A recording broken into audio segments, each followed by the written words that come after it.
Sister Gao, mabuti na bang binti mo? Di pa rin ako makatayo sa pagkakayo ko. Nakuha mo ang pinsalang yan nang pahirapan ka ng mga pulis, di ba? Tama yan.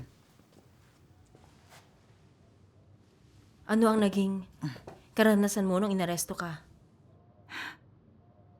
Mga bandang 5:00 yun ng umaga ng Nobyembre ng 2018.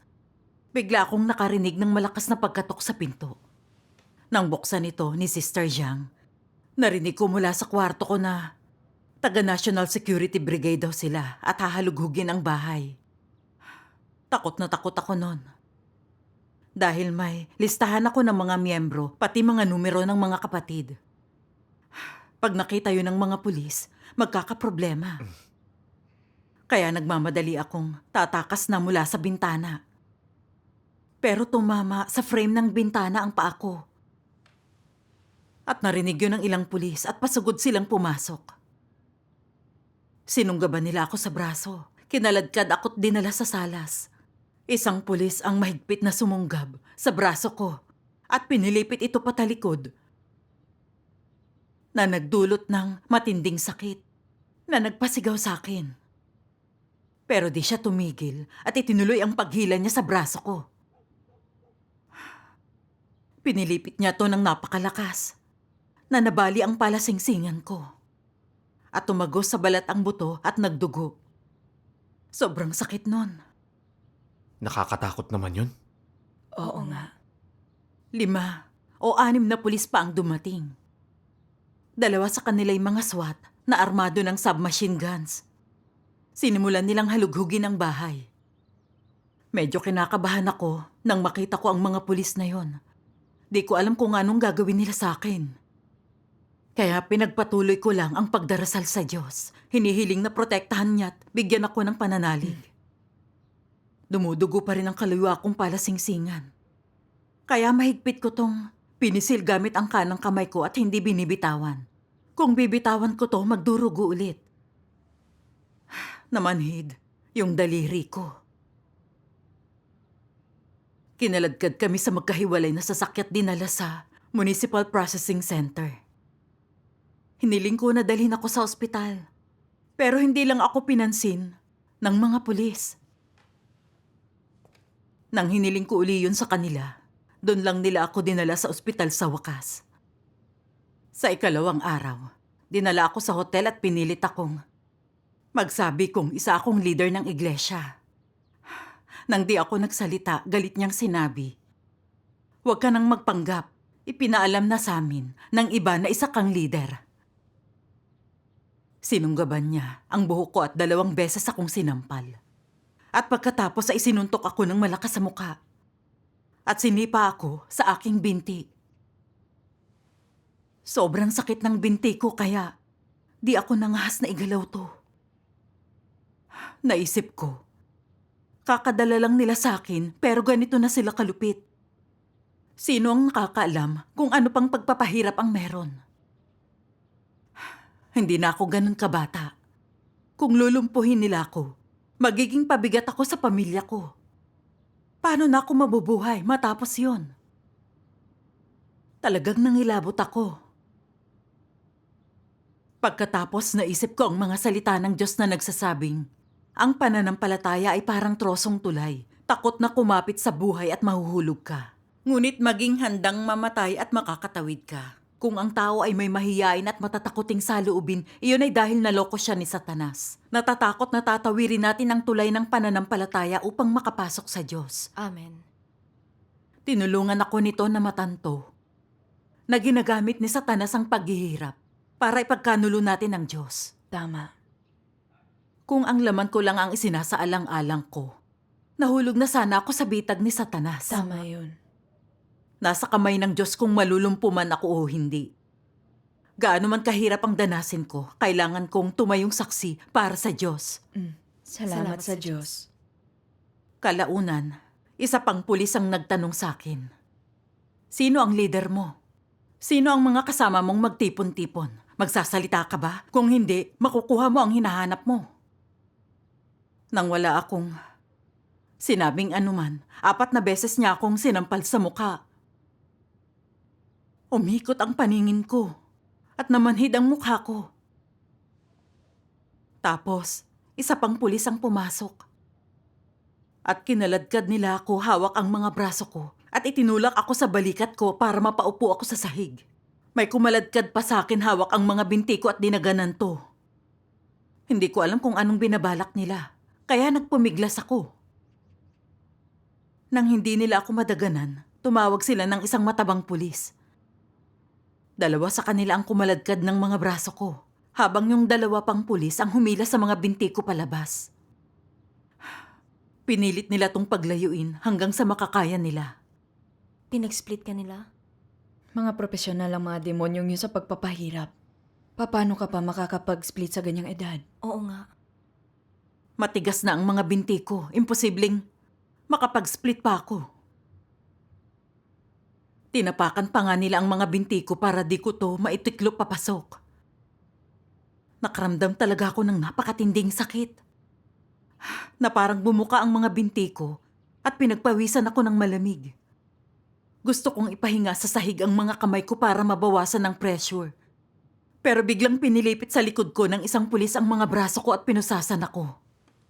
May isa pang kumaladkad sa akin sa harap ng TV stand habang nakatalikod ako rito. Labis ang sakit na nadama ko at nung paulit-ulit akong sumigaw, saka lang nila ako binitawan. Habang nilalabanan ko, ang nararamdamang sakit dahan-dahan kong napagdikit ang mga binti ko. Isang pulis ang marahas na nagbanta sa akin. Bibilang ako ng 20. Pag di ka nagsalita, mag-i-split ka ulit. Nang hindi ako nagsalita, nagsimula siyang magbilang. Takot na takot talaga ako. Hindi ko na kayang tiisin ang sakit na nararamdaman ko. Di ko nakakayanin ang pagbabanat nila sa mga binti ko. Kaya patuloy akong nanalangin sa Diyos. Hinihiling na bigyan niya ako ng lakas para matagalan ko ang pagpapahirap ng mga pulis. Nang hindi pa rin ako nagsasalita, sinimulan ulit nilang hilahin ang mga binti ko ng palabas sa gilid. Napakasakit kaya nagsisipa ako at nagpupumiglas. Nagpatuloy ito sa loob ng 7 o 8 minuto hanggang sa napagod sila sa wakas.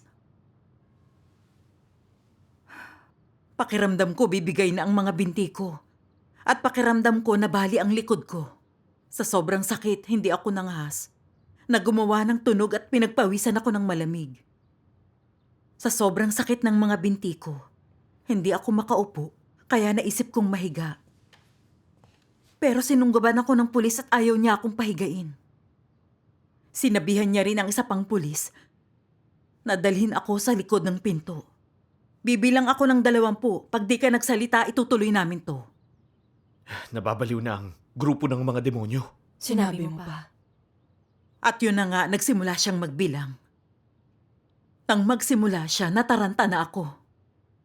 At inisip ko, bagalan mo lang. Bagalan mo lang.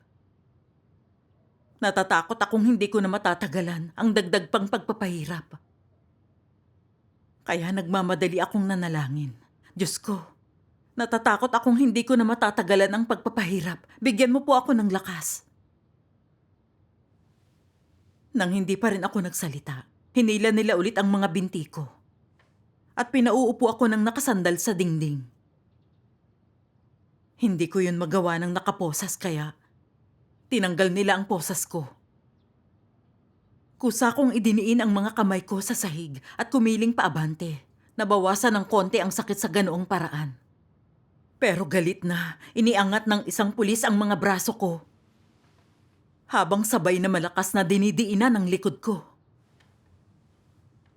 Naramdaman ko agad na para bang mababali ang likod ko. Napahiyaw ako dahil sa sobrang sakit. Tuyo na ang lalamunan ko na halos hindi na ako makasigaw. At akala ko, hihimatayin ako dahil sa sakit. Tumigil lang sila sa wakas nang napagod na rin sila. Habang paalis sila, sinabi ng isa, sa susunod, ipwesto siya sa magkatabing kama at saka niyo siya pag-splitin. Tingnan natin kung magsalita na siya. Nang marinig kong sabihin niya yon, nanginig ako sa takot. Sobrang sakit na ng dinanas ko sa huling pagpapahirap. Kung ipagpapatuloy nila yon, baka buhay ko na ang nakataya. Ayokong mamatay ng ganoon sa mga kamay nila. Pagkatapos, nagkaroon ako ng ideya. Magsabi kaya ako ng ilang di mahalagang detalye para hindi nila ako ganong pahihirapan. Naisip ko ang mga salita ng Panginoong Hesus. Sapagkat ang sino mang mag-ibig iligtas ang kanyang buhay ay mawawala nito. At ang sino mang mawala ng kanyang buhay dahil sa akin ay makakasumpong niyaon. Huwag kayong mga takot sa mga nagsisipatay ng katawan sa halip na kaluluwa, kundi katakutan siyang makapupuksa sa kaluluwa at katawan sa impyerno. Amen. Tinulungan ako nito na mapagtanto na nasa mga kamay ng Diyos ang buhay ko. Kung ililigtas ko ang sarili kong buhay at ipagkakanulo ang Diyos, kahit maligtas ang laman ko mula sa paghihirap, sa huli isusumpa at parurusahan ako ng Diyos gaya ni Judas. Naisip ko nang saktan ni Satanas si Job at napuno ng pigsa ang katawan niya, na nagdulot sa kanya ng matinding sakit. Sinumpa niya ang sarili niya sa halip na sisihin ng Diyos. Tumayong saksi para sa Diyos sa harap ni Satanas at sa huli lubusang hiniyayon. Dapat kong tularan si Job. Kahit pa mga hulugan yun ng kamatayan ko, dapat akong tumayong saksi para sa Diyos at ipahiya si Satanas. Salamat sa Diyos. Sa pag-iisip ng lahat ng ito, nakaramdam ako ng panibagong pananalig at lakas. Paano man ako pahirapan ng mga pulis, hindi ako kailanman magiging Judas at ipagkakanulo ang Diyos. Amen. Salamat sa Diyos. Binibigyan tayo ng pananalig ng mga salita ng Diyos. Oo nga. Mga bandang 2:00 ng hapon, dumating na naman ang mga pulis. Pumasok ang isa at agad na sinabing, "Magsasalita ka na ba? Kung hindi, pahihirapan ka pa rin namin." Nagsimulang kumabog ng malakas ang puso ko. Kabadong-kabado ako at takot. Tumawag ako ng tumawag sa Diyos. Nang hindi ako nagsalita, dinala nila ako sa likod ng pinto at itinuloy ang pagpapahirap. Napakasakit nun at pinagpawisan ako uli. Galit akong sumigaw. "Bakit ba ganito kayo kalupit?" Nananakot nang ngumiti ang isa. "Malupit kami? Ikaw ang ayaw magsalita. Gagawin ka naming gymnast sa pagkakataong to. Pag uwi mo, pwede ka nang maging isang trainer." Dahil doon, buong maghapon akong pinag-split. Sobrang sakit nun kaya patuloy akong sumigaw. Kaya pinasakan ng sandal ang bibig ko ng isang pulis. Hindi ko matiis ang sakit at patuloy akong nagpagewang-gewang para makakuha ng kaunting ginawa. Nang parang aabot na ako sa sukdulan, sakalang nila ako tinigilan. Bumagsak ako sa sahig.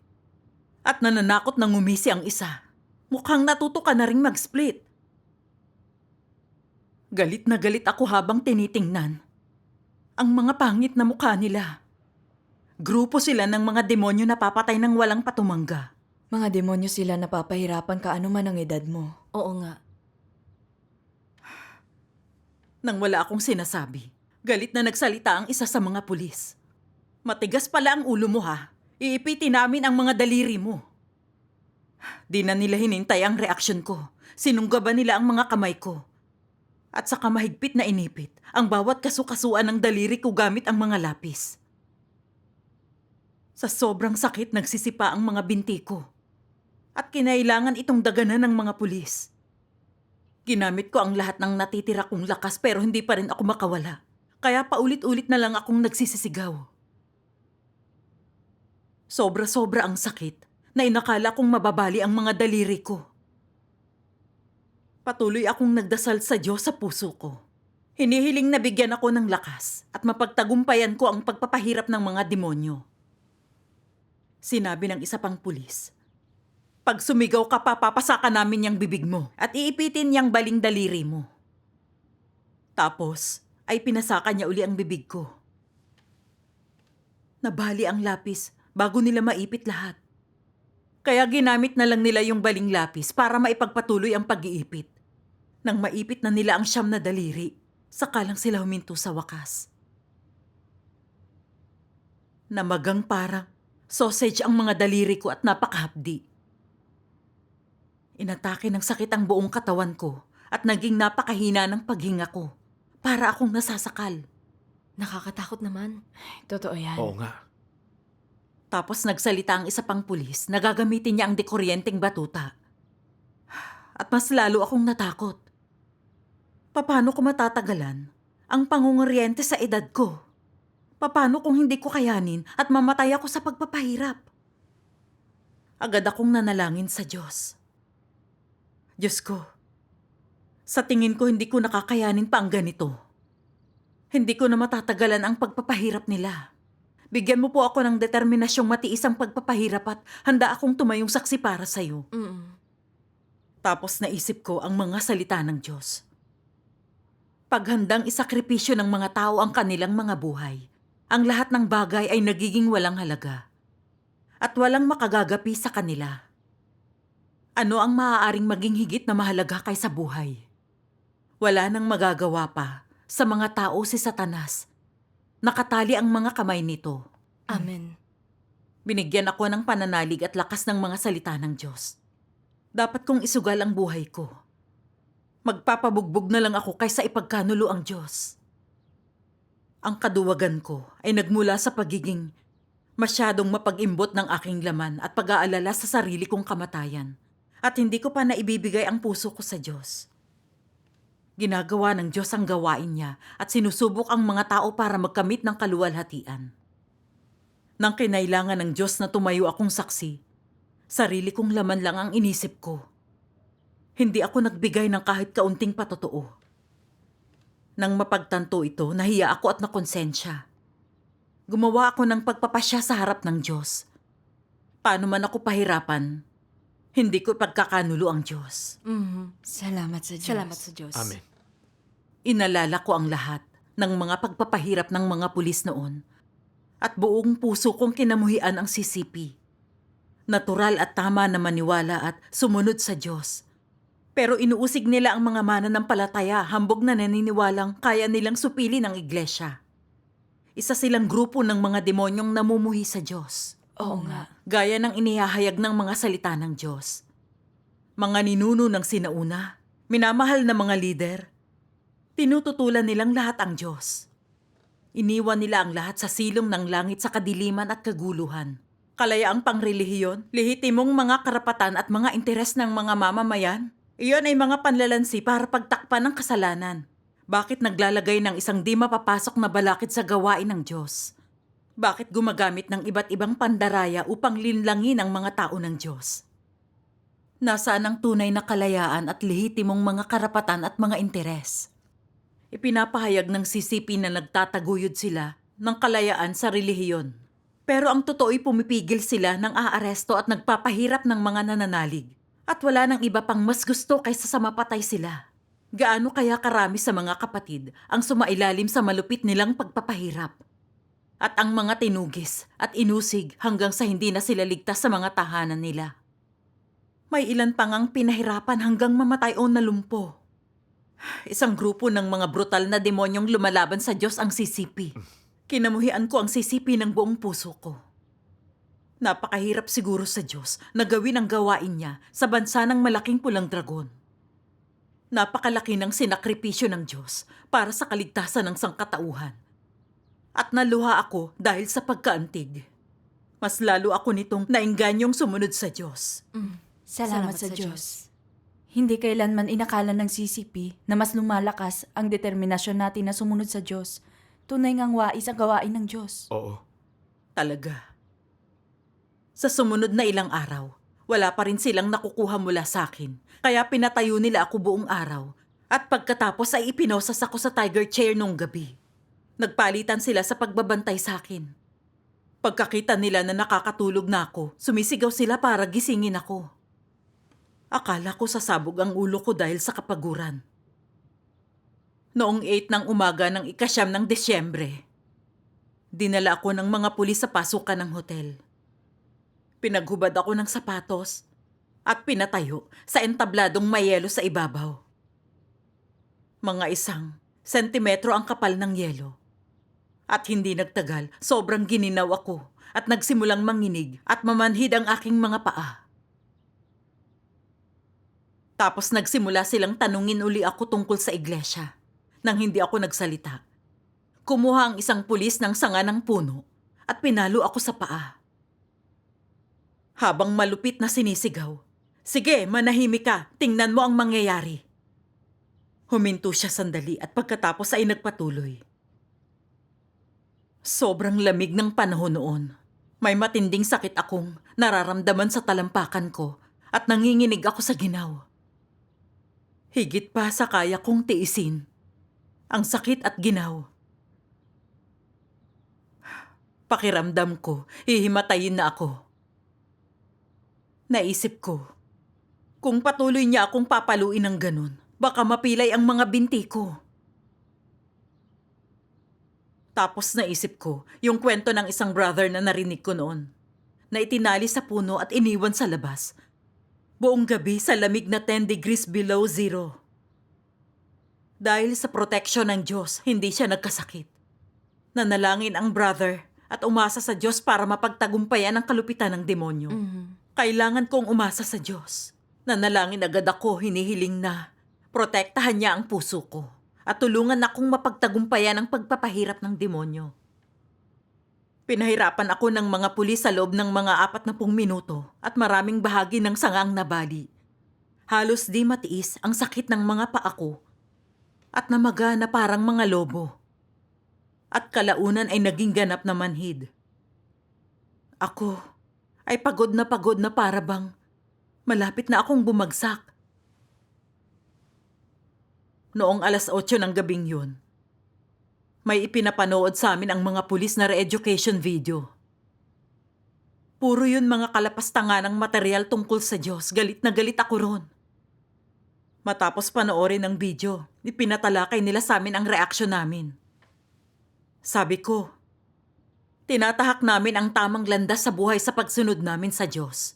Puno ng paninirang puri yung video na ipinakita nyo. Hindi sila nasiyahan sa sagot ko. Kaya pinarusahan nila ako. Pinahubad nila sa akin ang sapatos ko at sinimulang paluin uli ang mga paa ko ng sanga. Dahil napalo na ako ng isang beses, mas lalong masakit ang pagpalong ito. Pakiramdam ko, nababali ang mga daliri ko sa paa at walang tigil ang panginginig ko dahil sa sobrang sakit.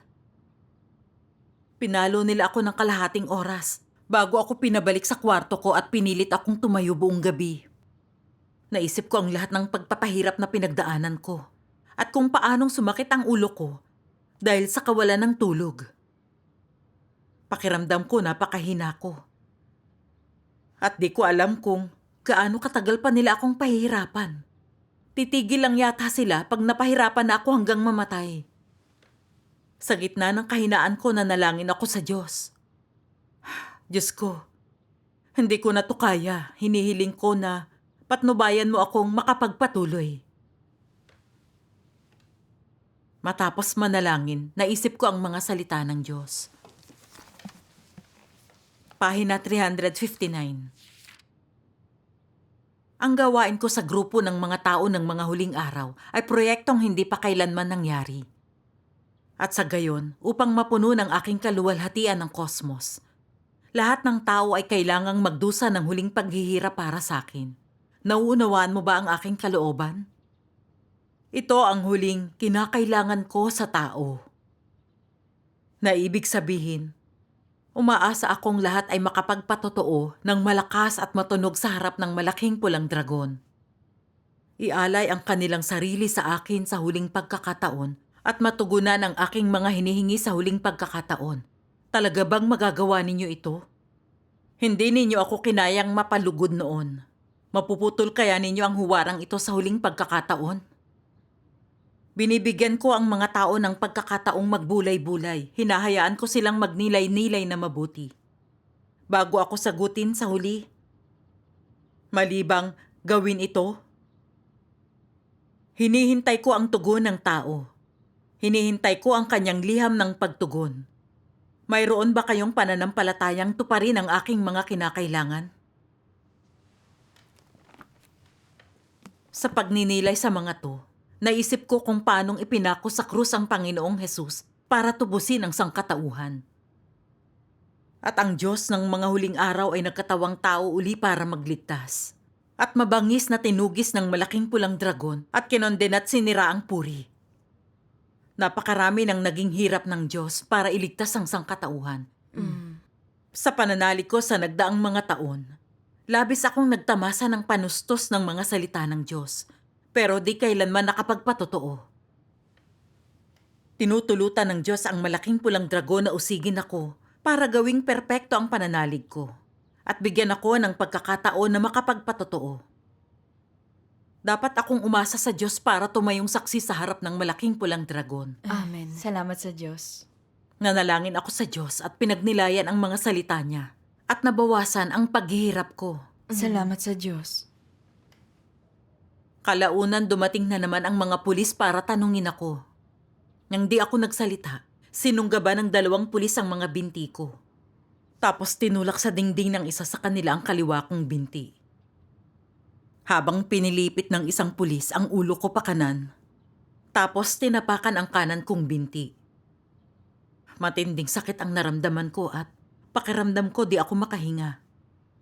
Tapos ginamit ng isang pulis ang paa niya para pagdikitin ang mga binti ko. Tapos tinadyakan niya para paghiwalayin. Maraming beses na inulit-ulit niya to habang sinasabing, "Tingnan natin kung gaano ka katigas. Pahihirapan kita hanggang mamatay ka." Inangat niya ang binti ko. At pagkatapos ay binagsak ito ng 3 beses. Madiin niyang tinapakan ang hita ko, tinadyakan ng taas-baba. Salitan niyang tinapaktapakan ang kaliwa at kanan kong binti. Parang persahan niyang tinutuklap ang laman mula sa mga hita ko. At di ko mapigil na sumigaw sa sobrang sakit. Kaya pinasakan niya ng isang sandal ang bibig ko. Sa lahat-lahat, pinilit nila akong mag-split ng 3 round. Matapos yun, inipit nila ang mga daliri ko gamit ang 2 ballpen at kinaskas ito.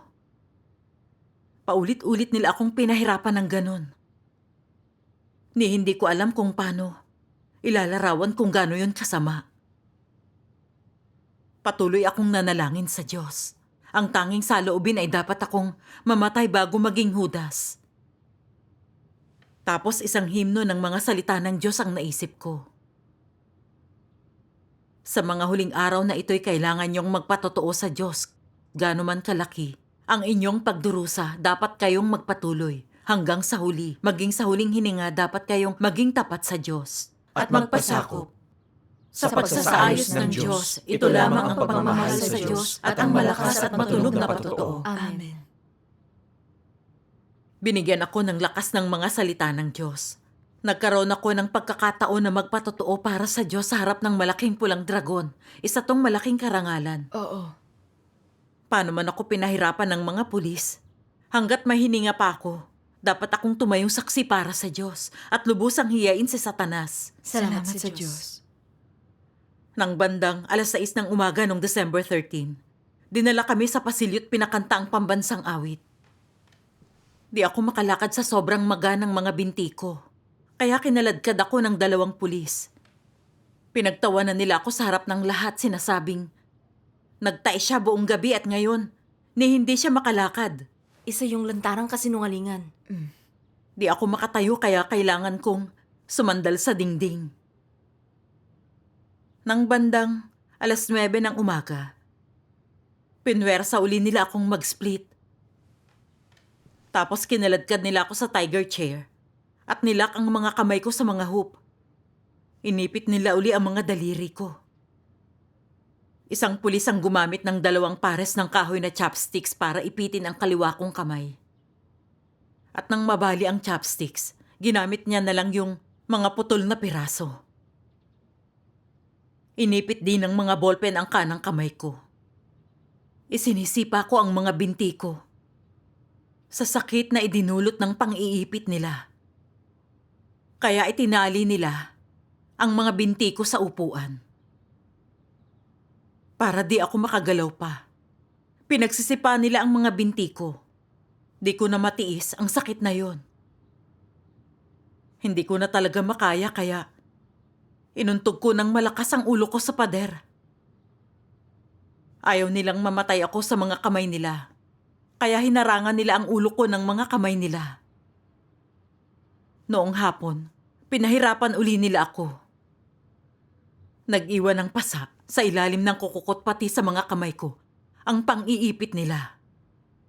Manhid na manhid ang kaliwang hintuturo ko. Pakiramdam ko, parang sasabog ang ulo ko. Matinding sakit ang dinaranas ng buong katawan ko. Pero, hindi pa rin sila huminto. Nang gabing yun, kinaladkad nila ako para manood ng education film. At nung sumunod na umaga, pinag-split uli nila ako.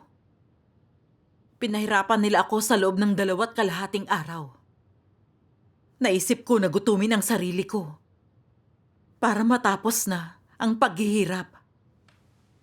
Sa kahinaan ko, nanalangin ako sa Diyos. Diyos ko, hindi ko na talaga kaya ang pagpapahirap ng malaking pulang dragon. Baka maipagkanulo kita at maging isang Judas. Diyos ko, patnubayan mo ako at bigyan ng pananalig. Isang sipi ng mga salita ng Diyos ang naisip ko. Ilipat sa pahina 598. Sa yugtong ito ng gawain, ay hinihingi sa atin ang lubusang pananampalataya at pag-ibig. Maaari tayong matisod sa kapabayaan. Dahil ang yugtong ito ng gawain ay iba mula sa lahat ng mga nakaraan. Ang pineperpekto ng Diyos ay ang pananampalataya ng sangkatauhan na kapwa di nakikita at di nahahawakan.